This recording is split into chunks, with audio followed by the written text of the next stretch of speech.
Class 12 biology का viral paper लेकर के आए हैं। बहुत ही वायरल हो रहा है पेपर। ये viral paper very very important question के साथ में है विद फुल सॉल्यूशन। इसका पूरा सॉल्यूशन भी आपको देंगे। बहुत ही ज्यादा इंपॉर्टेंट क्वेश्चन है, परीक्षा के लिए बहुत ही महत्वपूर्ण है। कई सारे क्वेश्चन इसमें से फंसेंगे। चलिए शुरू करते हैं। देखिए, पहला प्रश्न जो होता है विकल्पी क्वेश्चन का होता है, जिसमें 4 खंड होते हैं। पहला है अनिषेक जनन होता है मधुमक्खियों में, टर्की पक्षी में, दोनों में, इनमें से किसी में नहीं। तो जो अनिषेक जनन है ये मधुमक्खी में भी होता है और टर्की पक्षी में भी होता है, इसलिए इसमें ऑप्शन सही होगा तीसरा वाला। फिर अगला है मानव में एबियो रुधिर वर्गों के कितने जीनोटाइप संभव हैं। एबियो रुधिर वर्ग है, इसका जीनोटाइप पूछा गया कितने संभव हैं, तो इसमें ऑप्शन सही हो जाएगा तीसरा, 6 जीनोटाइप संभव हैं। फिर अगला है बीटी जीवविष किस जीवाणु द्वारा उत्पादित होता है।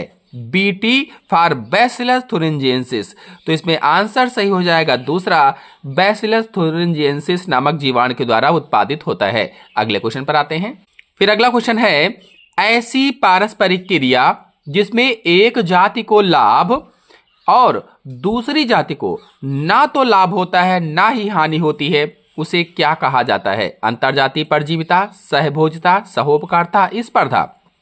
तो जब एक जाति को लाभ हो रहा है और दूसरे को ना तो लाभ हो रहा है ना ही हानि हो रही है, तो उसे सहभोजिता कहा जाता है। सहभोजिता। चलिए निश्चित उत्तरीय प्रश्नों पर आते हैं।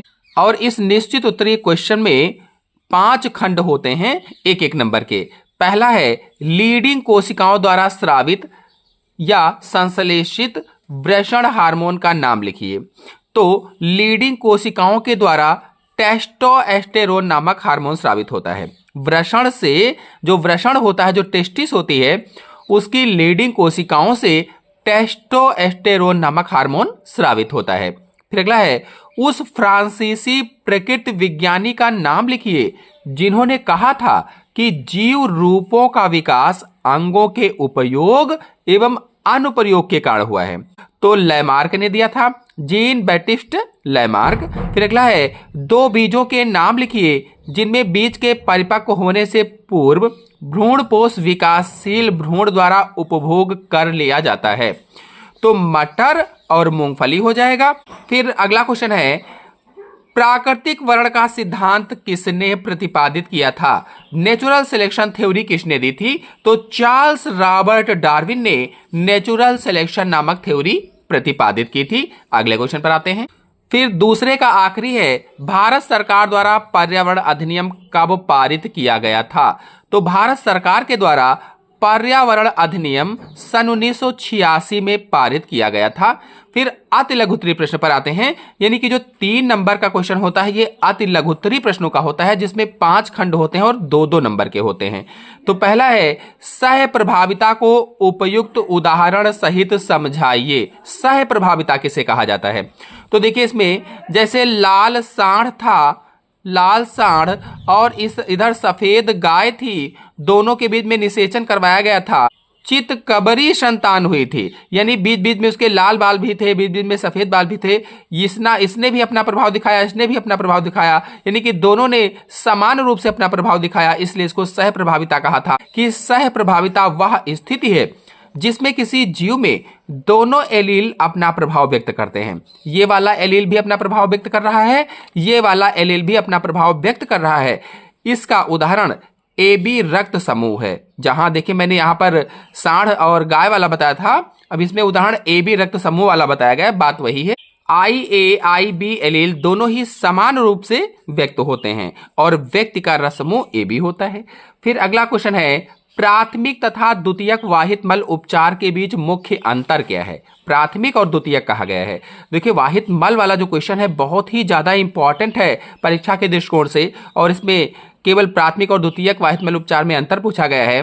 तो प्राथमिक वाहित मल उपचार में गंदे पानी से बड़े ठोस कणों, बालू, तलछट को हटाने के लिए यांत्रिक प्रक्रिया का उपयोग किया जाता है। कहने का मतलब यह है कि जो प्राथमिक वाहित मल उपचार होता है इसमें फिल्टरेशन किया जाता है, फिल्टरेशन किया जाता है, छाना जाता है, बड़े ठोस पदार्थों को अलग किया जाता है छन्ने के माध्यम से।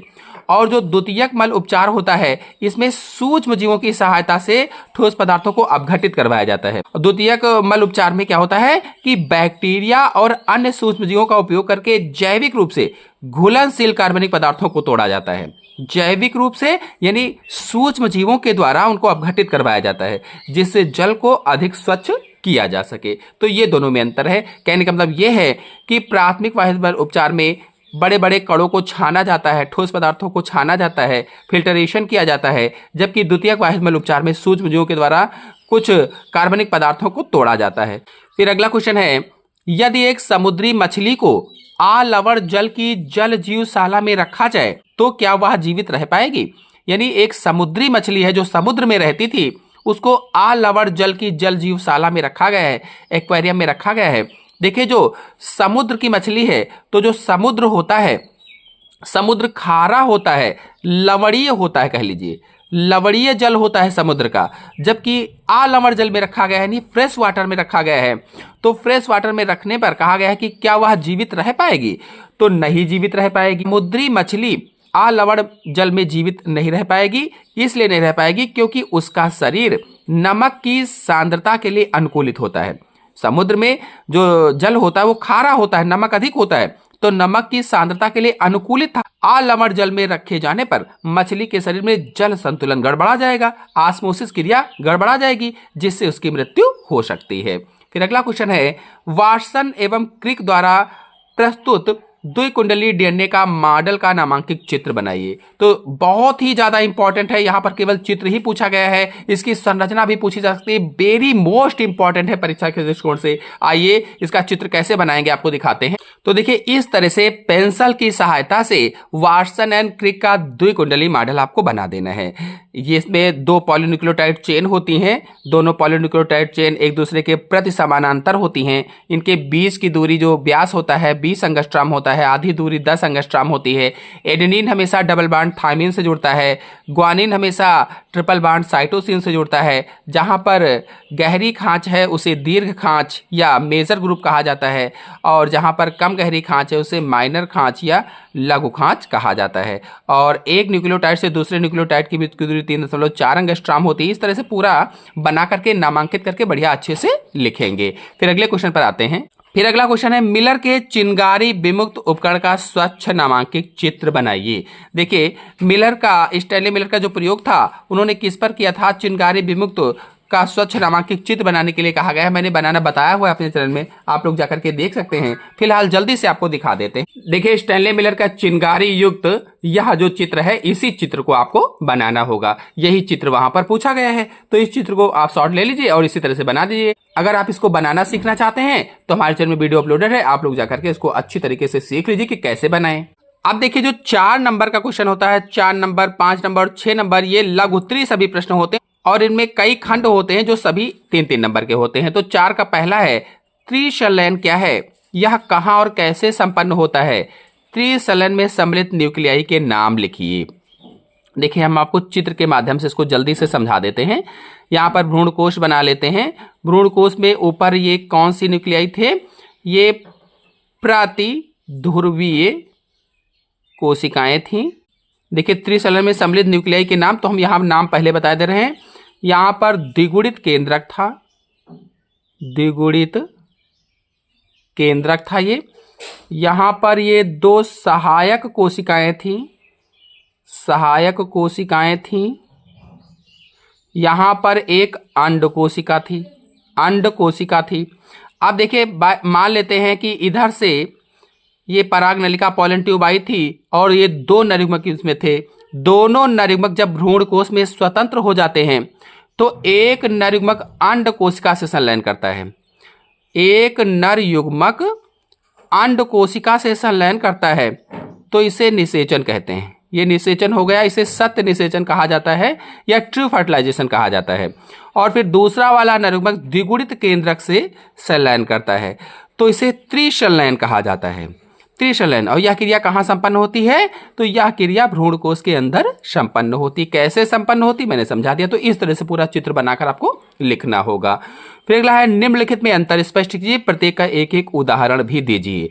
सहज और उपार्जित प्रतिरक्षा, सक्रिय और निष्क्रिय प्रतिरक्षा। वेरी मोस्ट इंपॉर्टेंट है सक्रिय और निष्क्रिय, ये भी बहुत ज्यादा इंपॉर्टेंट है, ये भी वेरी मोस्ट इंपॉर्टेंट है, परीक्षा में जरूर आएंगी। सहज और उपार्जित प्रतिरक्षा, सक्रिय और निष्क्रिय, दोनों में से एक या फिर दोनों परीक्षा में जरूर आएंगी, पेपर में छप चुकी होंगी, इतना ज्यादा इंपॉर्टेंट है। चलिए इन दोनों के अंतर को एक एक करके आपको समझाते हैं। तो इधर डालेंगे सहज प्रतिरक्षा, इधर डालेंगे उपार्जित प्रतिरक्षा, innate immunity and acquired immunity. पहला पॉइंट लिखेंगे, सहज प्रतिरक्षा एक प्रकार की अविशिष्ट प्रतिरक्षा है और उपार्जित प्रतिरक्षा रोग विशिष्ट प्रतिरक्षा होती है, या अविशिष्ट है या रोग विशिष्ट है। फिर अगला है, यह जन्म के समय से ही मौजूद होती है। जो सहज प्रतिरक्षा है इसीलिए इसको जन्मजात प्रतिरक्षा भी कहा जाता है, क्योंकि ये जन्म के समय से ही मौजूद होती है। जबकि उपार्जित प्रतिरक्षा अभिलक्षण स्मृति बी एवं टी कोशिकाएं होती हैं। और फिर अगला है, यह प्रतिरक्षा हमारे शरीर में बाह्य कारकों के प्रवेश करने के सामने विभिन्न प्रकार के अवरोध खड़े करने से अर्जित होती है। जब कोई बाह्य कारक जीवाणु विषाणु हमारे शरीर में प्रवेश करता है तो ये अवरोध उत्पन्न करते हैं, जैसे शारीरिक रोध है, कारकीय रोध है, कोशिकीय रोध है, आदि रोध उत्पन्न करती है। जबकि उपार्जित में क्या है कि हमारे शरीर का जब पहली बार किसी रोगजनक से सामना होता है तो यह एक अनुक्रिया करता है, बाद में उसे रोगजनक से सामना होने पर बहुत ही उच्च तीव्रता से द्वितीयक अनुक्रिया होती है, यह स्मृति पर आधारित होती है। एक एक उदाहरण पूछा गया था, तो देखिए इसका पहले सहज प्रतिरक्षा का उदाहरण बताएंगे कि मानव में त्वचा रोगाणुओं के शरीर में प्रवेश को रोकती है, मुंह की लार, आंखों के आंसू रोगाणुओं की वृद्धि को रोकते हैं। अगर उपार्जित प्रतिरक्षा के उदाहरण की बात की जाए तो मानव में चेचक की बीमारी के लिए प्रतिरक्षा जो होती है उपार्जित प्रतिरक्षा का उदाहरण होता है। चलिए अब सक्रिय और निष्क्रिय प्रतिरक्षा में अंतर को देख लेते हैं। तो इधर डालेंगे सक्रिय प्रतिरक्षा, इधर डालेंगे निष्क्रिय प्रतिरक्षा, और पहला अंतर लिखेंगे, जब व्यक्ति के शरीर की अपनी कोशिकाएं रोगाणु के प्रति प्रतिरक्षी पैदा करती हैं तो इस प्रकार की प्रतिरक्षा सक्रिय प्रतिरक्षा कहलाती है। यानी जब हमारे शरीर की खुद की कोशिकाएं किसी रोगाणु के प्रति प्रतिरक्षा पैदा करें, इम्यूनिटी पैदा करें, तो उसे ही सक्रिय प्रतिरक्षा कहते हैं। जबकि निष्क्रिय प्रतिरक्षा में क्या है, जब शरीर की रक्षा के लिए बने बनाए प्रतिरक्षी सीधे ही शरीर को दिए जाते हैं तो उसे निष्क्रिय प्रतिरक्षा कहा जाता है। फिर अगला है, यह प्रतिरक्षा धीमी होती है। जो सक्रिय है यह धीमी होती है, यानी इसमें प्रभावशाली अनुक्रिया प्रदर्शित होने में अधिक समय लगता है, जबकि निष्क्रिय प्रतिरक्षा तुरंत राहत पहुंचाती है। फिर अगला है, इससे शरीर को किसी अन्य कठिनाई का सामना नहीं करना पड़ता है, जबकि निष्क्रिय में शरीर को अन्य कठिनाइयों का सामना करना पड़ता है। और सक्रिय प्रतिरक्षा पूरे जीवन कार्य करती है, जबकि निष्क्रिय प्रतिरक्षा का प्रभाव कुछ ही समय के लिए होता है। इसका उदाहरण देखा जाए तो मानव में चेचक की बीमारी के लिए प्रतिरक्षा जो है ये सक्रिय प्रतिरक्षा है, जबकि निष्क्रिय में मानव में काली खांसी, टिटनेस, रेबीज, पोलियो आदि के लिए जो टीकाकरण किया जाता है, जो वैक्सीनेशन किया जाता है, वो निष्क्रिय प्रतिरक्षा होती है। अगले क्वेश्चन पर आते हैं। फिर अगला क्वेश्चन है, एक शिशु का रुधिर वर्ग O है, यदि पिता और माता के रुधिर वर्ग क्रमशः A और B हैं तो जनकों के जीनोटाइप तथा उनके अन्य संतति में जीनोटाइप का पता लगाइए। पिता जो है, पिता का रुधिर वर्ग A है और जो माता है, माता का रुधिर वर्ग B है। A जो रुधिर वर्ग होता है इसका जीनोटाइप IA और I0 या फिर IA होता है, और जो B रुधिर वर्ग होता है इसका जीनोटाइप IB और I0 या फिर IB होता है। तो अब देखिए, पिता का रुधिर वर्ग है A, तो यहाँ इसका जीनोटाइप क्या होगा, IA, आप कैपिटल ही लिखिए, और I0, और माता का रुधिर वर्ग B है तो I0 कर लीजिए। अब इनके गैमीट्स को निकाल लीजिए। देखिए यहाँ पर IA I0 हो जाएगा, ये अलग अलग, और यहाँ पर IB और I0 हो जाएगा अलग अलग। आप क्रॉस करवा देंगे तो ये हो जाएगा IA IB, और ये हो जाएगा IA I0, ये हो जाएगा IB I0, और ये हो जाएगा I0। अब देखिए इसका रुधिर वर्ग क्या होगा, AB, इसका रुधिर वर्ग क्या होगा A, और इसका रुधिर वर्ग क्या होगा बी और इसका रुधिर वर्ग ओ होगा। तो इस तरह से क्या हो जाएगा कि कहा गया है जनकों के जीनोटाइप, तो जनकों के जीनोटाइप तो हमें पता चल गए, उनके अन्य संतति में जीनोटाइप का पता लगाइए। तो देखिए इनकी जो संततियां हैं जिसका ब्लड ग्रुप ए बी होगा उसका जीनोटाइप IA IB होगा। दिख नहीं रहा था, अब यहाँ पर देख लेते हैं। जिनका ए ब्लड ग्रुप है IA I0 होगा, और जिस संतति का ब्लड ग्रुप बी होगा उसका IB I0 होगा, और जिस संतति का ब्लड ग्रुप ओ होगा उसका I0 I0 होगा। इस तरह से इसका निकाल देंगे और थ्योरी थोड़ा सा लिख देंगे क्योंकि 3 नंबर का है, आपका काम हो जाएगा। फिर अगला क्वेश्चन है जीन चिकित्सा क्या है?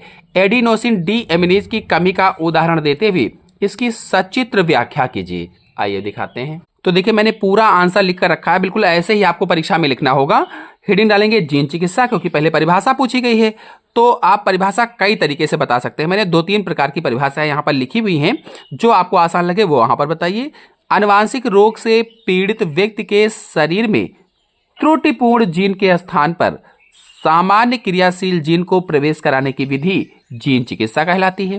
कहने का मतलब यह है कि जैसे कोई जीन है वो त्रुटिपूर्ण हो गई है, खराब हो गई है, तो उसको हटा करके उसकी जगह पर अच्छी जीन डालना ही जीन चिकित्सा है। अथवा इसी परिभाषा को हम कह सकते हैं कि आनुवांशिक रोग के त्रुटिपूर्ण या म्यूटेंट जीन को सामान्य क्रियाशील जीन से प्रतिस्थापित करना जीन चिकित्सा कहलाती है। और इसके बाद में फिर लिखेंगे कि जीन चिकित्सा विधि की खोज सन 1990 में इटली और अमेरिका के वैज्ञानिकों ने की थी। वैज्ञानिकों को आशा है कि इससे मानव जाति को आनुवांशिक रोगों से मुक्त कराया जा सकता है। फिर आगे लिखेंगे और इसके बाद फिर आगे बताएंगे एडिनोसिन डी एमिनेज की कमी।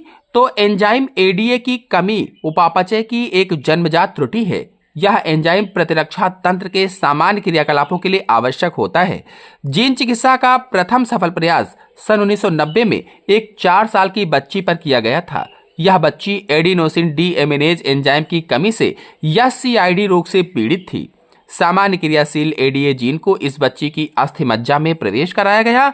यह जीन उसके लिम्फोसाइट के जीनोम से जुड़कर सामान्य एडीए एंजाइम संश्लेषित करने लगी। और इस तरह से आपको पूरा चित्र बनाना, और इस तरह से आपको चित्र भी बनाना होगा। फिर अगला क्वेश्चन है शुक्राणु जनन क्या है? शुक्राणु जनन की प्रक्रिया का संक्षेप में वर्णन कीजिए।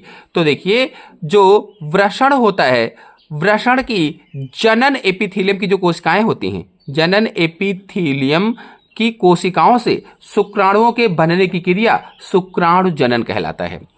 वृषण की जनन एपिथेलियम कोशिकाओं से शुक्राणुओं के बनने की क्रिया शुक्राणु जनन कहलाता है। और शुक्राणु जनन की प्रक्रिया का वर्णन करना है, तो आइए दिखाते हैं। तो देखिए शुक्राणु जनन की प्रक्रिया में 2 स्टेप मुख्य रूप से है, स्पर्मेटिड का निर्माण और शुक्र कायांतरण। तो पहले स्पर्मेटिड का निर्माण लिखेंगे। इस पूरी क्रिया को 3 प्रावस्थाओं में बांटा गया है, गुणन प्रावस्था, वृद्धि प्रावस्था और परिपक्वन प्रावस्था।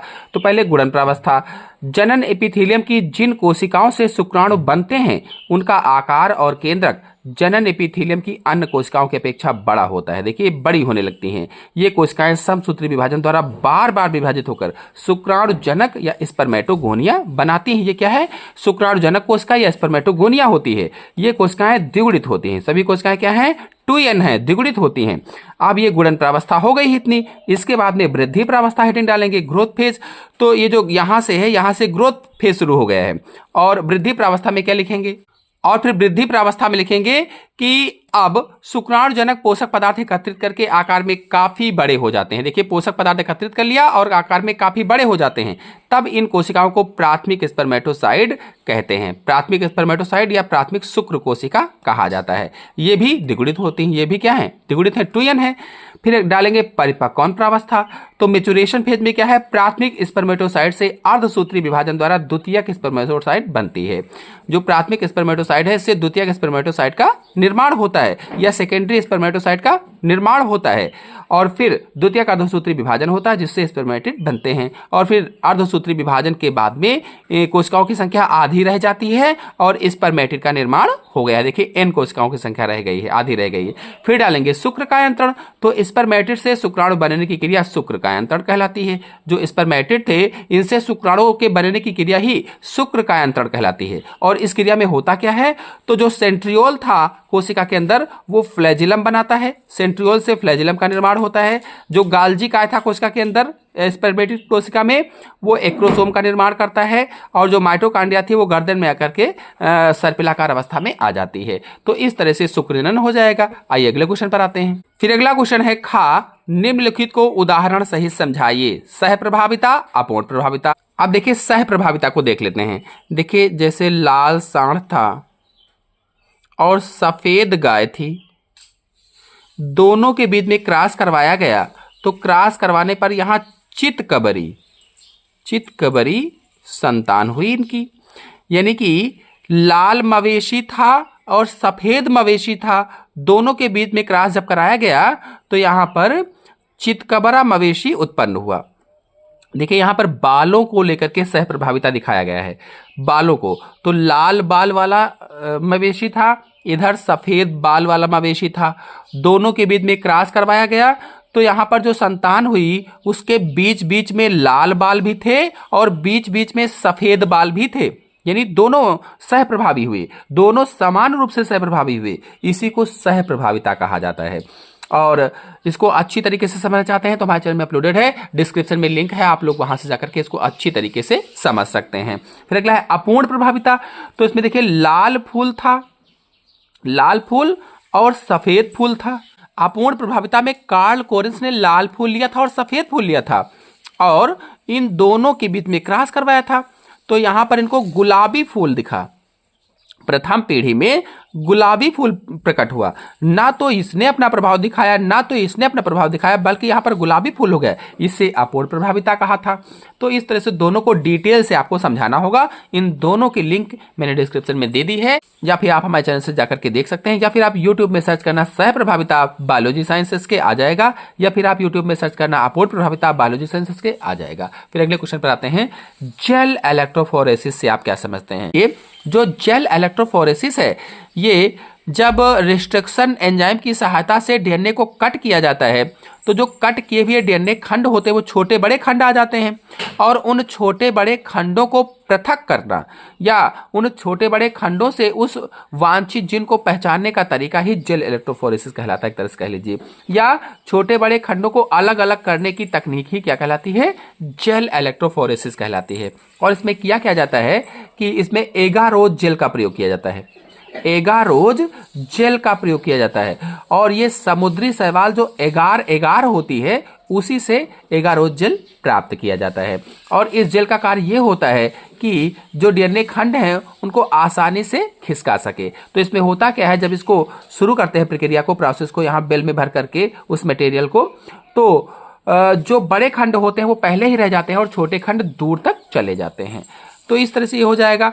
पूरी जानकारी के लिए आप हमारे चैनल से जाकर के वीडियो को देख सकते हैं। फिर अगला है बायोगैस क्या है? एक प्रारूप बायोगैस संयंत्र का चित्र की सहायता से वर्णन कीजिए। तो देखिए बायोगैस पर फुल वीडियो हमारे चैनल में अपलोडेड है, और बहुत ही आसान तरीके से मैंने समझाया हुआ है, जिसमें मैंने टैंक बनाकर बहुत ही आसान तरीके से बताया हुआ है कि यहाँ पर गोबर कैसे भरा जाता है, और फिर सूक्ष्म जीव क्या क्या करते हैं, और मीथेन कैसे बनती है, सूक्ष्म जीवों के बाद क्रिया के बाद जो नीचे बचता है उसका क्या होता है, सब कुछ बहुत ही आसान तरीके से समझाया है। चैनल में जाइए, देखिए, बायोगैस लिखिए सर्च बॉक्स में और आगे लिखिए बायोलॉजी साइंसेस के, सर्च करके देख लीजिए, या फिर हमने डिस्क्रिप्शन में दे दिया है इस क्वेश्चन का आंसर, आप वहां से भी जाकर के देख सकते हैं। फिर अगला है मलेरिया की रोगजनकता, लक्षण एवं बचाव के उपाय।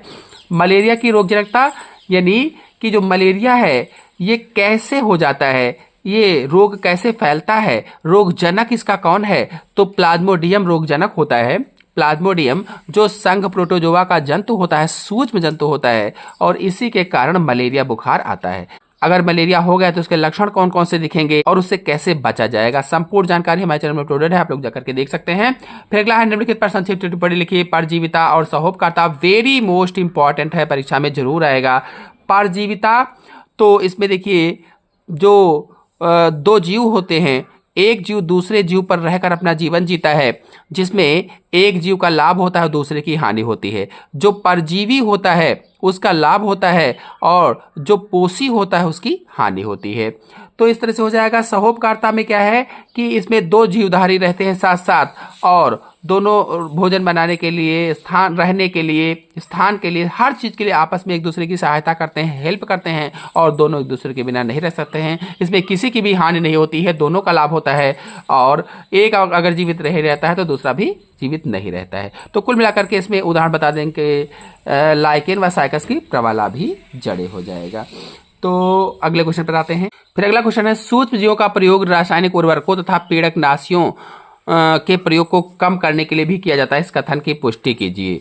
सूक्ष्म जीवों का प्रयोग रासायनिक उर्वरकों को कम करने के लिए, पीड़कनाशियों को कम करने के लिए, तो ये जेनेटिक इंजीनियरिंग के बारे में बताना है, यानी जो रिकॉम्बिनेंट जीव बनाए गए थे उनका प्रयोग कैसे किया जा रहा है और उसके बारे में पूरा डिटेल आपको बताना है।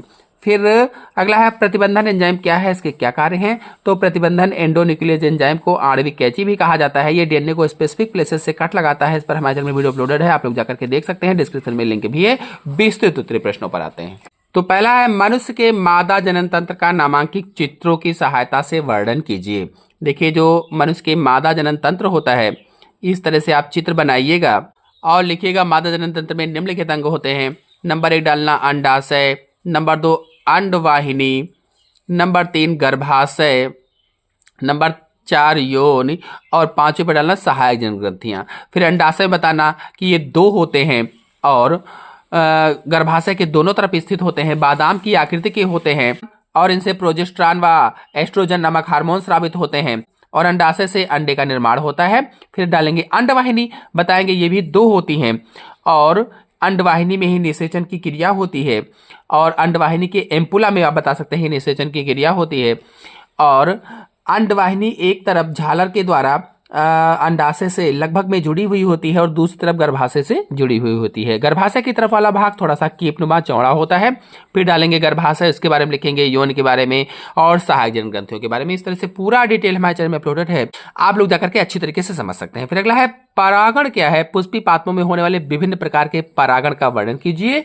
जीवी परागण कर्मकों के बारे में उल्लेख कीजिए। परागण क्या है, तो जब एक पुष्प के परागकण निकलकर दूसरे पुष्प के वर्तिकाग्र या उसी पुष्प के वर्तिकाग्र पर पहुंचते हैं तो परागण कहते हैं। पुष्पी पात्मों में होने वाले विभिन्न प्रकार के परागण का वर्णन, यानी आप जल परागण भी बताइए, वायु परागण बताइए, कीट परागण, सबके बारे में थोड़ा थोड़ा करके बताना होगा। फिर कहा गया है जीवी परागण कर्मक के बारे में, यानी जो जंतु परागण है उनके कर्मक कौन कौन से होते हैं उनके बारे में बताना है। फिर अगला है, लिंग निर्धारण क्या है, मानव तथा मधुमक्खियों में लिंग निर्धारण क्रिया को, वेरी मोस्ट इंपॉर्टेंट क्वेश्चन है और ये भी बहुत ही ज्यादा इंपॉर्टेंट है। मादा जनन तंत्र जरूर आएगा किसी न किसी सेट में। इसी तरह से जो लिंग निर्धारण है बहुत ही ज्यादा इंपॉर्टेंट है। मानव में, मधुमक्खियों में, पक्षियों में भी लिंग निर्धारण बहुत ज्यादा इंपॉर्टेंट है और इसका फुल वीडियो हमारे चैनल में अपलोडेड है, आप लोग जाकर के अच्छी तरीके से समझ सकते हैं। फिर अगला है, वंशागति को परिभाषित कीजिए, मेंडल के स्वतंत्र अभिवन के नियम को बताइए। देखिए, अभी जो मैंने लॉन्ग क्वेश्चन का वीडियो डाला है, लॉन्ग क्वेश्चन का वीडियो जो डाला है संपूर्ण हल सहित, long question very most important पूरी किताब से और उनका संपूर्ण हल भी बताया है, उसमें आप जाइए उस वीडियो को देखिए। इन सभी क्वेश्चन के आंसर को मैंने एक एक करके लिख कर समझाया हुआ है कि कितना लिखना है, कैसे लिखना है और कौन कौन से चित्र बनाने हैं। फिर अगला क्वेश्चन है, पारिस्थितिक पिरामिड क्या है, संख्या तथा जैवभार के सूची स्तंभों का उदाहरण दीजिए। तो पहले तो आप पारिस्थितिक पिरामिड की परिभाषा बताएंगे, इसके बाद संख्या क्या है, यानी जीव संख्या का पिरामिड, और जैवभार का पिरामिड, उसका स्तंभ बनाना है, यानी उसके पिरामिड को बनाकर उसके बारे में बताना है। तो बहुत ही ज्यादा इंपॉर्टेंट है, इसका भी मैंने लॉन्ग क्वेश्चन वाले वीडियो में आंसर पूरा बताया हुआ है, आप लोग जाइए वो वीडियो देखिए, बहुत ही अच्छी तरीके से समझाया हुआ है। फिर अगला क्वेश्चन है, जैव विविधता से आप क्या समझते हैं, जैव विविधता की क्षति के क्या कारण हैं और जैव विविधता संरक्षण की 2 विधियां। वेरी मोस्ट इंपॉर्टेंट क्वेश्चन है। जितने भी लॉन्ग क्वेश्चन इसमें मैंने बताए हुए हैं, इसमें से जरूर कई सारे प्रश्न किसी न किसी सेट में जरूर फंसेंगे। तो जैव विविधता से आप क्या समझते हैं, क्षति के कारण, इस लॉन्ग क्वेश्चन को भी मैंने उस लॉन्ग क्वेश्चन वाले वीडियो में समझाया हुआ है, लिख कर बताया हुआ है, आप लोग जाइए देखिए। तो इन सभी लॉन्ग क्वेश्चन का सॉल्यूशन उसे में आपको प्राप्त हो जाएगा, उस वीडियो को देख लीजिए। तो आशा है आपको पूरा वीडियो अच्छी तरह समझ में आया होगा। समझ में आया हो तो लाइक कीजिए, अपने सभी दोस्तों में शेयर कीजिए, चैनल पहली बार आए चैनल को सब्सक्राइब भी कर लीजिए। धन्यवाद।